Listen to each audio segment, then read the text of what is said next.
প্রিয় দর্শক, আসসালামু আলাইকুম। আপনারা যারা পল্লী বিদ্যুতের নতুন সংযোগ নিতে চাচ্ছেন অর্থাৎ নতুন মিটার নিতে চাচ্ছেন, বিশেষ করে বাসাবাড়ির জন্য, তাদের প্রথমে দেখতে হবে আপনার পল্লী বিদ্যুতের লাইন থেকে 130 ফিটের মধ্যে ঘর আছে কিনা।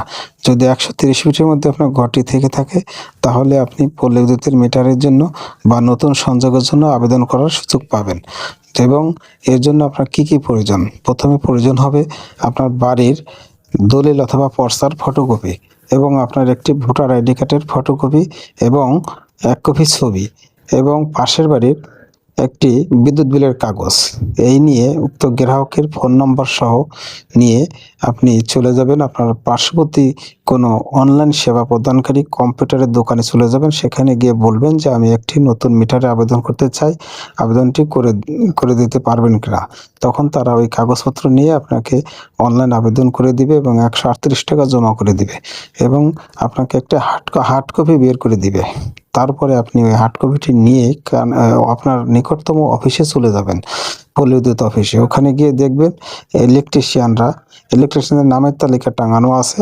ওই নামের তালিকা যাকে আপনার পছন্দ হয় বা আপনি চেনেন, তার ওখানে ফোন নম্বর দেওয়া আছে, গ্রাম ঠিকানা দেওয়া আছে। আপনি তাকে নিয়ে আপনার বাড়িতে ঘর ওয়ারিং সম্পন্ন করবেন। একটি earthing rod, metre board, circuit breaker ইত্যাদি পূর্ণাঙ্গ একটি ওয়ারিং সম্পন্ন করবেন। করার পরে ওই অনুমোদিত ইলেকট্রিশিয়ান অফিসে যেয়ে আপনার ওইখানে যে দায়িত্বে ইনস্পেক্টর আছে তাকে অবগত করবে।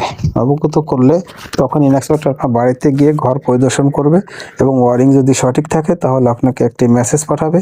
ওই মেসেজে আপনার উল্লেখ থাকবে যে আপনার কত টাকা অফিসে জমা দিতে হবে। ওই টাকাটা আপনি রকেটের মাধ্যমে জমা করে দিতে পারবেন। জমা করে দেওয়ার পরে আপনার মিটারটি সেম হবে এবং লাইনম্যানদের কাছে মিটারটি পাঠাবে। অতঃপর আপনার লাইনম্যান আপনার বাড়িতে যে নতুন মিটারটি স্থাপন করে দিয়ে আসবে এবং সংযোগ চালু করে দিয়ে আসবে এবং অতি সহজেই আপনারা সংযোগটি পেয়ে যাবেন। আর কখনোই এই ভুলটা করবেন না। যাদের ঘর ওয়ারিং করার সময় খুব খেয়াল করবেন যে ইলেকট্রিশিয়ান অনুমোদিত কিনা। অনুমোদিত ব্যতীত কোনো ইলেকট্রিশিয়ানদের ঘর ওয়ারিং করলে আপনারা হয়রানির শিকার হবেন। যাদের কোনো লাইসেন্স নেই, যাদের অফিসে কোনো ট্রেনিং নেই, তাদের দ্বারা কখনো ঘর ওয়ারিং করবেন না, তাহলে আপনারা নিশ্চিত হয়রানির শিকার হবেন। এই জন্যই বারবার আপনাদেরকে সতর্ক করা হলো, আপনারা অফিসে গিয়ে অনুমোদিত ইলেকট্রিশিয়ানদের ঘর ওয়ারিং করে অফিসে রিপোর্ট করিয়ে দিবেন। তাহলে আপনারা অতি সহজে হয়রানি মুক্ত আপনারা সংযোগটি পেয়ে যাবেন, দ্রুত পেয়ে যাবেন।